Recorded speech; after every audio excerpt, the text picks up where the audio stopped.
마가복음이 이제 거의 마무리가 되어져 갑니다. 마가복음은 사실은 크게 세 부분으로 나누어집니다. 1장부터 8장까지는 예수 그리스도의 공생의 시작과 그리고 베드로의 신앙 고백까지 마무리가 끝이 나죠. 8장 하반부터 10장까지는요. 예수님께서 세 번에 걸쳐서 자신의 십자가의 고난과 죽음, 순환에 대해서 예고하는 단락임을 볼 수가 있습니다. 우리가 오늘 시작하는 11장부터 16장까지는 예수님의 예고대로 십자가의 죽음과 부활의 이야기가 펼쳐지게 됩니다. 그래서 제가 마가복음을 이 첫 강해로 시작을 한 거예요. 그것에 예수님의 시작부터 예수님의 죽으심과 부활의 이야기가 하나로 쭉 이어져 가기 때문에 그러합니다. 예수님께서는 공생애를 시작하신 지 3년째 드디어 하나님의 가장 중요한 그리고 위대한 계획인 인류를 위한 십자가를 지시기 위하여 예루살렘으로 입성하게 됩니다. 우리가 부활주일 바로 그 전날 고난주간이 시작되는 그 주일을 보통 종려주일이라고 부르죠. 바로 그 날이 예수님께서 예루살렘에 입성하던 날이에요. 예루살렘 백성들이 종려나무 가지를 꺾어서 예수님을 환영하고 예수님을 맞이했다라는 것에 우리가 생각해서 우리가 그날을 종려주일로 지키는 겁니다. 예수님은 그가 올라가시는 이 예루살렘이 왕으로 영광을 받으시는 곳이 아니라 온 인류의 죄를 짊어지시고 죽으셔야 하는 피와 고난을 요구하는 고통의 장소임을 알고 계셨습니다. 모르고 가신 게 아니에요. 주님은 처음부터 죽으시기 위하여 예루살렘으로 들어가시는 거죠. 여러분, 우리가 인생을 살다 보면 우리도 그러하잖아요. 우리도 알면서 짊어져야 할 짐이 있습니다. 알면서도 걸어가야 될 고난의 과정들이 있게 마련이죠. 세상 살다 보면 하기 싫어도 해야 되는 일들이 있어요. 또 만나기 싫어도 만나야 될 사람들이 있고요. 또 원치 않아도 감당해야 될 일들이 있게 마련입니다. 이걸 우리가 짊어져야 될 우리 각자의 십자가라고 말씀하죠. 혼자 산에 들어가서 자연인으로 살지 않는 이상 여러분 누구나 인생에 짊어져야 될 그들의 십자가가 있게 마련입니다. 하지만요, 내려놓으면 안 되는 것들이에요. 때로 아버지의 삶들은 고달프지요. 평생 가정을 돌아보기 위하여 일하는 아버지들이 있습니다. 물론 어머니의 삶이 녹록하다는 얘기가 아니에요. 부모의 삶은 다 무겁고 힘들죠. 그 수고가 사실은 나를 위한 수고가 아니잖아요. 내 아이들을 위하여, 자녀들을 위하여, 가정을 위하여 짊어져야 될 십자가예요. 근데 그 가장이 그 십자가를 무겁다고 던지면 그 가정은 깨어질 수밖에 없죠. 그 가정은 무너지는 겁니다. 이것은요, 우리가 짊어지고 가야 될 길이에요. 믿음의 길도 그렇습니다. 믿음의 길에도요, 우리가 짊어져야 될 십자가가 있어요. 그런데요, 여러분, 그 십자가를 지고 가는 길이 고통이고 눈물만은 아니에요. 여러분, 우리는 그 안에서 하나님의 은혜와 하나님의 역사와 하나님의 기적을 보게 될 줄로 믿습니다. 하나님께서 우리에게 것을 알게 하시는 거예요. 여러분들 간혹 뭐가 십자가인지 모르겠다, 뭐가 내가 짊어져야 될 짐인지 모르겠다라고 생각할 때가 있잖아요. 이렇게 생각하시면 돼요. 하기 싫은 것, 하면 손해볼 것 같은 것, 내가 아니라 다른 사람이 해줬으면 좋을 것 같은 것, 안 하고 지나가면 더 좋은 것.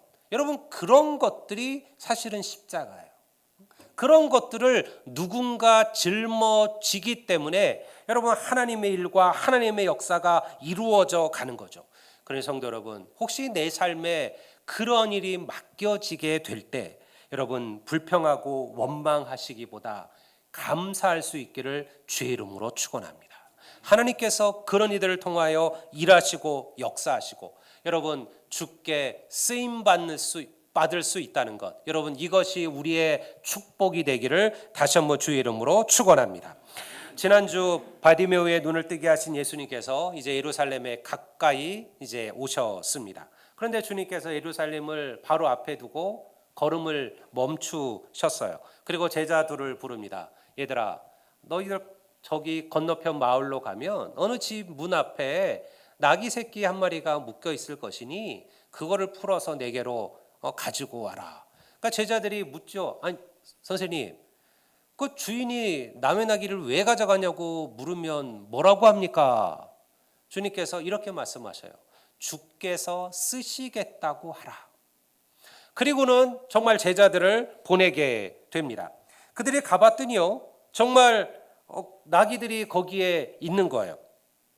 그래서 풀어오려고 하는데 주인이 나타난 거죠. 왜냐하면 자기 집 앞에 묶여있는 나귀를 처음 보는 사람들이 와서 풀려고 하니까 당연히 묻지 않겠습니까? 야, 너희들 왜 그러냐? 무슨 짓이냐? 왜 남의 나귀를 끌고 가냐? 그때 그들이 주님의 말씀처럼 말하죠. 주님께서 쓰시겠답니다. 그랬더니 성경에 보면 그 주인이 허락한지라 이렇게 기록하고 있습니다. 왜 예수님은 갑자기 나귀 새끼가 필요하셨을까요? 사람을 태우는 좋은 말도 아니고 그저 짐승을 태우는, 사실 그리고 아직 제대로 짐을 실어보지도 아니한 그런 새끼 나귀를 왜 주님은 가지고 오라고 하셨을까요? 너무 오래 걸으셔서 다리가 아프셨을까요? 아니면 주님도 체면이 있으니까 내가 말은 못하도 그래도 내가 이스라엘의 왕으로 왔는데 내가 낙이라도 타고 들어가야 되지 않느냐라고 생각하신 걸까요? 주님께서 나귀 새끼를 탔다는 데는요, 큰 의미가 있습니다. 그냥 나귀가 아니고 성경은 분명하게 나귀 새끼라고 말하고 있습니다. 이것은요, 예수님께서 세상을 섬기는 자로 오셨다라는 그런 구원의 메시지이기도 하죠. 우리가 스가랴 9장 9절을 한번 보겠습니다. 스가랴 9장 9절은요, 메시아 예언과 관련된 구절입니다. 거기 이렇게 얘기합니다. 시온에 따라 크게 기뻐할지어다. 예루살렘에 따라 즐거이 부를지어다. 보라, 내 왕이 내게 임하리니 그는 공의로우시며 구원을 베푸시며 겸손하여서 나귀를 타시나니 나귀의 작은 것 곧 나귀 새끼니라. 스가랴 선지자는 이미 구약의 시대에 메시아의 도래를 예언했던 선지자입니다. 그 예언 속에 메시아가 오시는데 그 메시아는 어떤 분이시냐? 겸손하신 분이시고 공의로우신 분이시고 구원을 베푸실 분이시다. 그는 나귀 새끼를 타고 그리고 오실 것이다. 그렇게 말씀하고 있어요. 여러분, 이것이 무슨 걸 의미하냐면 원래 고대 시절에 왕들은요, 어떤 도시를 들어갈 때 보통 뭘 탔냐면 흰 백마를 탔습니다. 왕이나 그리고 혹은 전쟁에서 승리하고 돌아오는 개성장구들은요, 보통 흰 백마를 타고 그리고 그 도시로 들어와요. 그럼 수많은 이들이 여러분들 그들에게 꽃을 뿌리면서 그들을 환대하고 그들을 높였죠. 근데 예수님은요, 얘기하는 거예요. 내가 전쟁이나 칼이나 무력으로 세상을 다스리는 왕이 아니라 내가 평화와 온유로 그리고 이 세상을 다스릴 것이라는 것을 그 나귀 새끼를 통하여 말씀하고 계시는 거죠. 주님은요, 자신이 왕이긴 왕이지만 어떤 왕이냐? 섬기시는 왕이라는 것. 대접받는 왕, 다스리는 왕이 아니라 섬기는 왕으로 오셨다라는 것을 이 나귀 새끼를 통하여 말씀하고 계시는 거예요. 사실 우리는 이 나귀 주인이 누군지를 몰라요. 주님께서 사전에 이미 그 사람하고 컨택을 해서 야, 내가 네 나귀를 좀 쓸게. 내가 제자들을 보낼 테니 너 그 나귀 우리 제자들이 오면 좀 보내라. 이렇게 말씀하신 게 아니에요. 전혀 모르는 인물입니다. 그는 사실은 우리도 그가 누군지 모르죠. 근데 분명한 사실은 그가 주님의 말씀 한마디에 기꺼이 순종했다라는 거예요. 여러분, 나귀 새끼는요, 싸지 않았습니다. 우리는 뭐 새끼 이러니까 생각하지만요, 고대 시절에 짐을 싣는 동물들은요 대단히 값이 있었습니다. 우리 조선 시대에도 여러분 보통 평민들은요 소를 잡으면 큰 벌에 처했습니다. 왜냐하면 소는 잡아먹는 짐승이 아니에요. 소는 농사를 지어야 될 짐승이기 때문에요. 법적으로 소를 잡는 것은 금했습니다. 나라의 허락을 받아야 잡을 수 있었고요. 그리고 병들어 죽는 그런 소만을 먹을 수가 있었어요. 여러분 이것은 고대 시절엔 당연한 거였어요. 나귀는요 어마어마한 일을 감당해야 되는 거죠. 그러니까 여러분들 상당히 비쌌다라는 거예요. 그냥 거저 줄 만한 그러한 물건이 아니었다라는 것이죠. 그런데요, 그는 기꺼이 주께서 쓰시겠다는 말에 순종하여 자신의 것을 주님께 드립니다. 그리고 한 번도 사람을 태워보지 못한 그 나귀가 만왕의 왕이신 예수님을 그 등에 태우고 예루살렘으로 입성하는 그 위대한 현장에 함께 하게 된 거죠. 성도 여러분, 헌신에는요 변명이 없습니다. 헌신에는요 다음도 없습니다. 내가 나중에 헌신할게요. 내가 조금 더 넉넉해지면, 내가 좀 더 풍성해지면, 내가 좀 더 높아지면, 내가 좀 시간이 많아지면 내가 그때 주님의 일도 하고 주님께 물질도 드리고 내가 주님께 여러 가지로 봉사하겠습니다. 아니요. 여러분 그거는 그런 헌신은 있을 수가 없어요. 헌신은요 항상 바로 지금 이 시간이어야만 합니다. 왜냐하면 우리의 삶의 다음이라는 시간이 항상 존재한다라는 걸 믿을 수 없기 때문에 그렇습니다. 여러분 인생은요 누구도 알지 못합니다. 많은 이들이 항상 다음으로 나의 헌신, 나의 믿음, 나의 열심을 미루어 줄 때가 많아요. 물론 살다 보면 지금이 뻑뻑하죠. 힘들죠. 어렵죠. 그래서 자꾸 우리는 그것을 뒤로 미룹니다. 그런데요, 그가 과연 나중에 더 넉넉해지고, 그가 나중에 더 시간이 많아지고, 그가 나중에 더 높은 자리에 올랐으면 정말 그가 자기의 말처럼 주를 위하여 충성하고, 주를 위하여 헌신하고, 주를 위하여 살아갈까요? 아니요, 안 그렇습니다. 절대 그러지 못합니다. 여러분, 그러니 지금 시작하는 헌신이 앞으로 나의 헌신의 불씨가 되는 거예요. 오늘 여러분의 마음속에 하나님을 위한 헌신의 불꽃들을 붙이시기를 주의 이름으로 축원합니다. 이 나귀 주인은 어떤 사람이었을까요? 왜 그는 자신의 나귀를 가져가는 사람에게 아무런 말도 하지 않고 기꺼이 자신의 나귀를 보내주었을까요? 아마 그는 예수님이 누군지 아는 사람이었을 겁니다. 주님과 친분관계라는 게 아니에요. 주님은 그가 누군지 모를 겁니다. 근데 그는 주님을 알고 있었을 확률이 높습니다. 아마도 그는 복음을 전하시던 주님이 말씀을 하시던 그 현장 속에 있었던 그 누구였을지 모르죠. 그 말씀을 들으며 자기의 가슴을 쳤던 그런 한 사람이었을지 모릅니다. 자신의 죄악을 통회하며 울었던 사람이었을 겁니다. 그는 하나님의 예수 그리스도의 말씀을 들으면서 그가 메시아임을 마음으로 고백하던 사람 가운데 하나였어요. 그가 부자여서 혹은 그의 나귀가 별 가치가 없어서 드린 게 아닙니다. 여러분, 그가 살았던 곳을 생각해 봐요. 그는 지금 예루살렘 성 안에 사는 사람이 아니에요. 우리가 항상 그렇지만 옛날에도요. 어떤 도시든 다 성벽으로 둘러싸져 있었습니다. 그 성벽 안에 살 수 있는 사람과 그 성벽 바깥에 사는 사람들은 구분되어 있었습니다. 그 예루살렘 성전이 있고 예루살렘 성벽으로 둘러싸여져 있는 그 예루살렘 성 안에 살 수 있는 사람들은요 아무나가 아니었습니다. 그들은 대부분 부자요, 힘 있는 자들이요, 권력자들이요, 가진 자들이었습니다.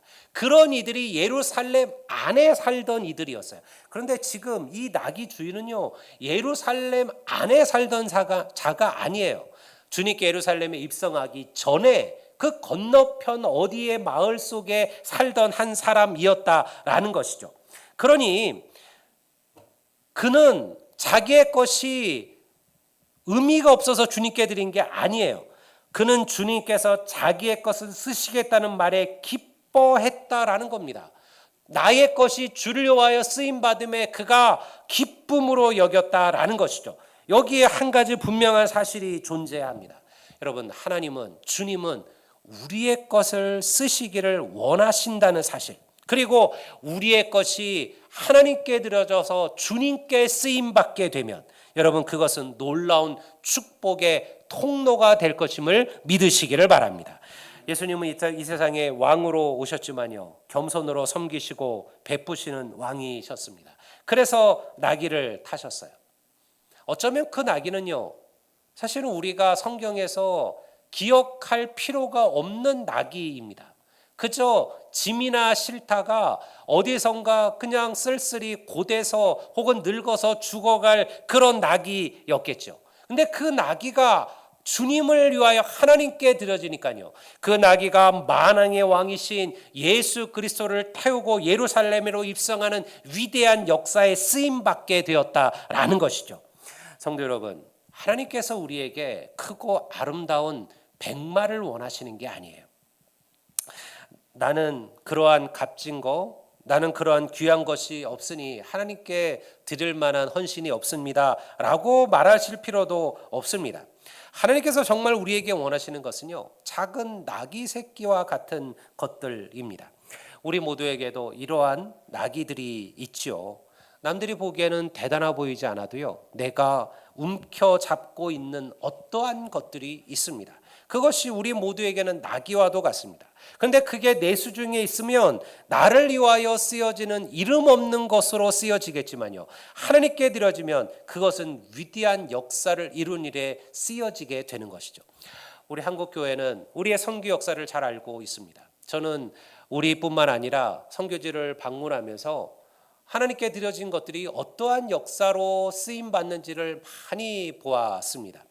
사실 우리 모두에게는 한 달에 10,000원이 그렇게 큰 돈이 솔직히 아닙니다. 대부분에게는 한 달에 10,000원이 너무, 어떤 분에게는 너무 큰 물질일 수도 있겠지만요, 보통 이들에게는 한 달에 10,000원이면 그저 커피 한 잔 값도 안 되죠. 어떤 이들은 하루에 2-3잔씩 커피들을 마시잖아요. 그 커피값만 여러분들 싼 저렴한 걸로 마신다고 해도 돈 10,000원은 넘어갈 겁니다. 거기에도 좀 비싼 스타벅스를 가거나 또 거기서 좀 더 비싼 어떤 메뉴를 선택한다면 커피 한 잔의 값이 7,000원, 8,000원을 넘어가기도 하죠. 우리는 그것을 그렇게 아깝다라고 생각하지 않습니다. 그리고 그것들을 쓰는 것을 별로 그렇게 대단하게 여기지도 않습니다. 그런데요, 어떤 이들에게 그 10,000원은요, 한 아이의 생명을 살리는 돈이 됩니다. 어떤 아이들에게 그 10,000원은요, 그 아이들이 학교를 다닐 수 있는 돈이 되기도 합니다. 요즘은 물론 이제는 물가들이 뛰었기 때문에 아프리카에서도 사실은 어려워요. 요즘은 선교단체에서 한 달 한 아이를 양육할 때 쓰는 비용을 30,000원 정도로 합니다. 한 달에 30,000원이 있으면요, 아프리카의 한 아이가요, 학교를 가고 그 아이가 한 달을 먹을 수 있는 양식을 얻는 거죠. 물론 그 양식이 우리가 말하는 스테이크가 아니라 옥수수 가루, 옥수수죽, 옥수수빵 이런 것들일 겁니다. 사실은 우리에게는 아무것도 아니에요. 우리에게는 그저 의미 없이 넘겨버리는 나귀 새끼일 수 있습니다. 하지만요, 그것이 하나님을 위하여 쓰여지면 그것이 그러한 역사를 일으키죠. 여러분, 그 아이가 그 30,000원으로 남을까요? 그 아이들 가운데 누군가는요, 여러분들 성장하고 자랄 겁니다. 그래서 그 아이들 가운데 누군가는 의사가 되고, 여러분들 누군가는 기술자가 되고, 누군가는 과학자가 돼서 여러분 그 나라를 세우는 아이들이 돼요. 우리나라에 수많았던 우리의 선배들도 그러했습니다. 여러분들, 그들 가운데 미국에서 누군가가 그 아이들을 위하여 공부할 수 있는 길을 열어주었습니다. 1년에 한 달에 몇십 불씩 그 아이들을 위하여 그들이 선교연금을 보냈죠. 그 아이들이 공부를 하고요, 그 아이들이 나중에 여러분들 이 나라를 세우는 중요한 여러분 그러한 인재들로 성장해 갔습니다. 여러분, 이것이 하나님께 드려지는 것들의 의미입니다. 근데 그것이 꼭 물질일까요? 우리는 헌신을 지나치게 물질과 연결시키지만 하나님은 그렇게 말씀하지 아니하십니다. 여러분, 우리의 시간도 주님께 드려지면 여러분 하나님은 그 시간을 사용하셔서 하나님의 역사를 이루실 줄로 믿습니다. 어떤 일의 하루의 10분은요 아무런 의미가 없을 수 있지요. 그 10분은 그저 멍 때리며 지나가는 10분이기도 합니다.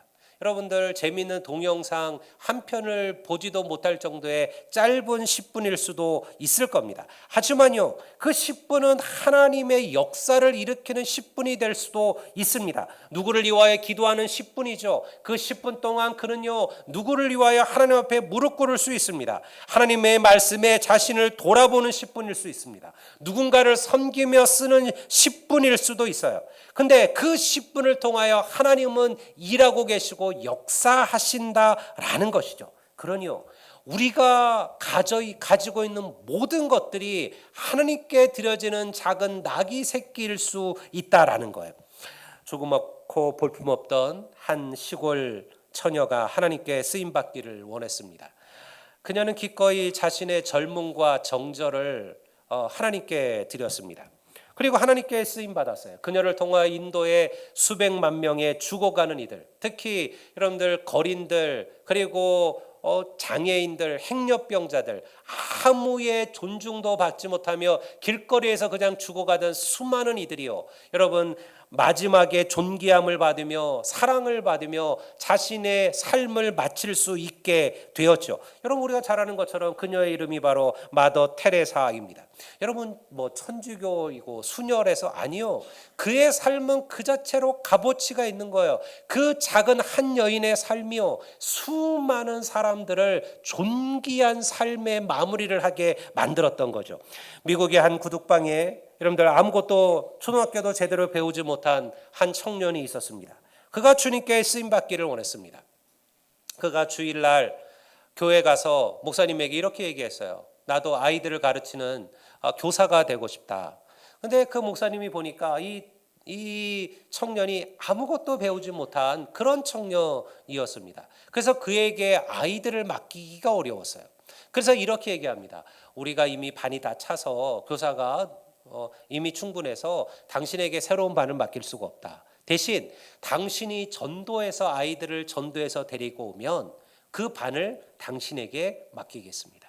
여러분 그 다음 주 여러분들 이 청년이요 38명의 아이들을 데리고 교회로 들어왔어요.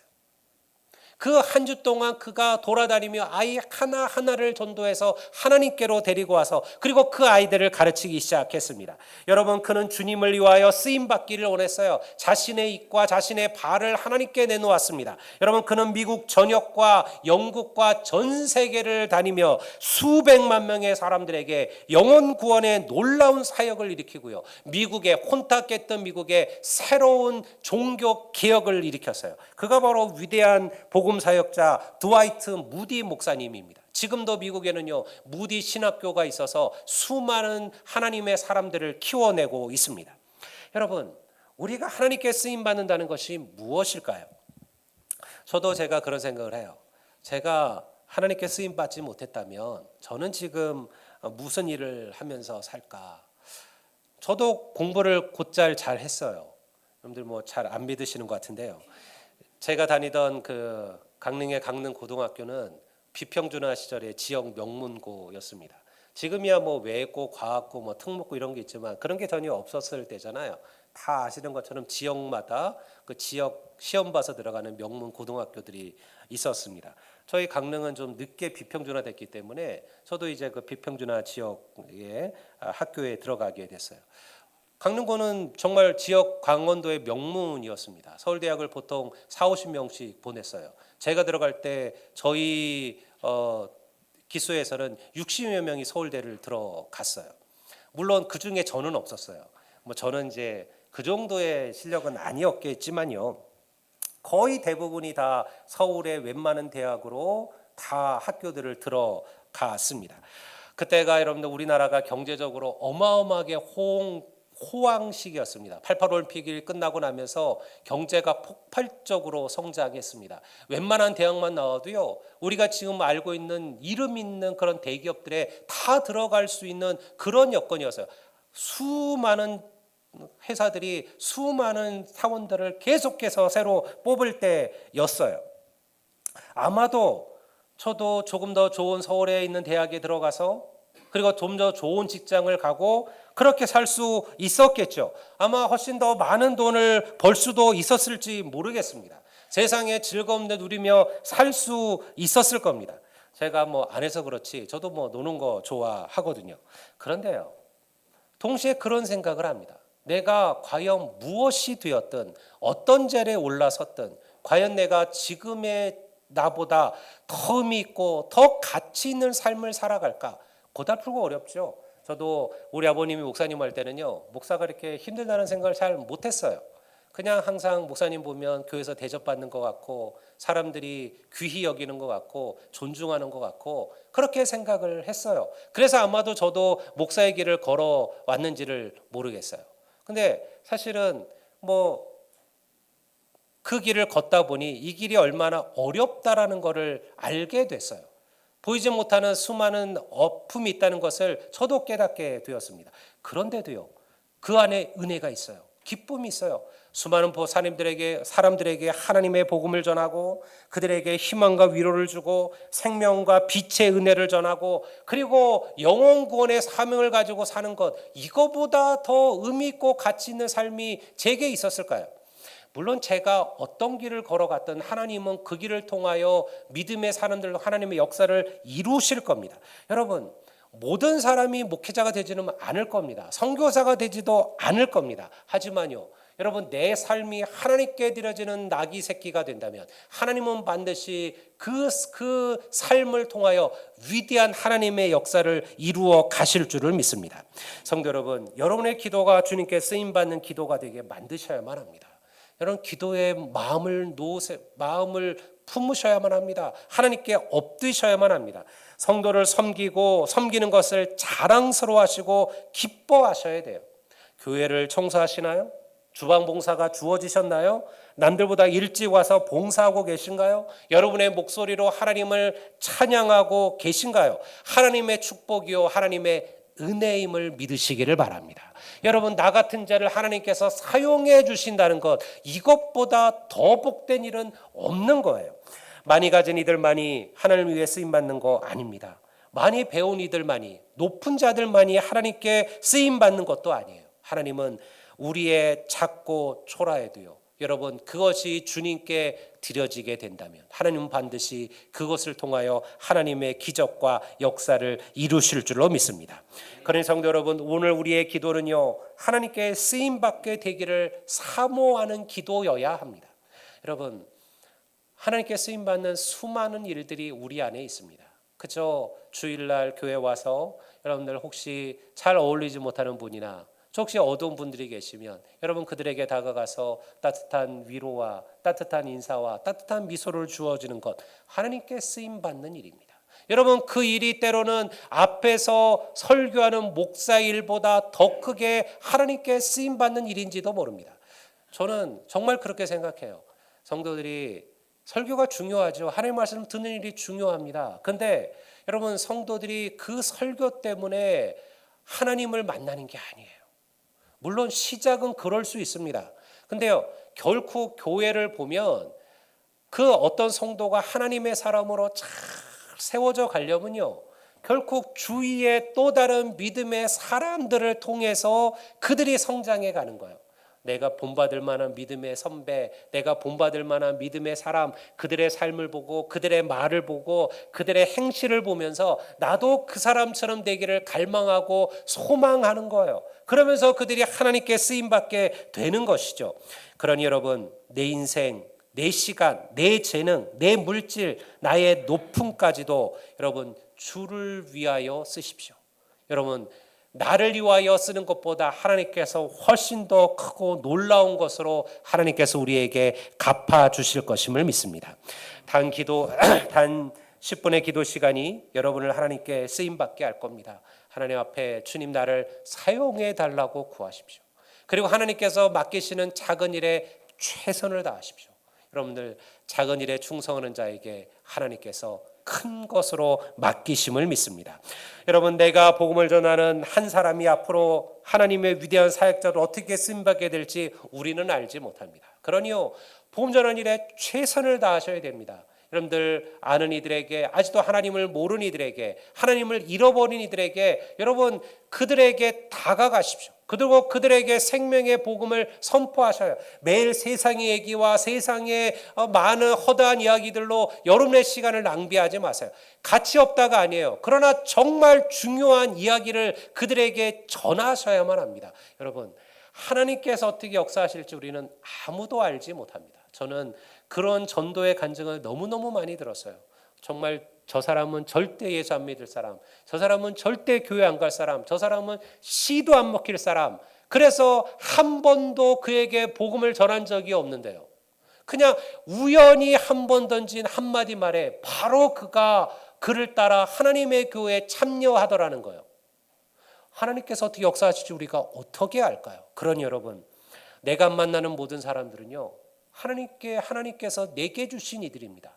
나를 통하여 그들을 전도하기를 원하시고 그들에게 하나님의 자녀 삼아주기를 원하시는 인생들이에요. 그러니 그들을 귀히 여기십시오. 그리고 쓰임받기를 사모하십시오. 겸손한 심령으로 다른 이들을 섬기십시오. 여러분, 부족한 제가 쓰임받았듯이, 그리고 부족한 여러분들 하나님의 백성들을 하나님께서 역사하셨듯이 하나님께서 반드시 여러분과 여러분의 자자손손을 통하여 더 크게 쓰임받는 은혜를 허락하실 줄로 믿습니다. 이 말씀을 붙들고 걸어가는 우리 모두가 되시기를 주의 이름으로 축원합니다. 우리 다 같이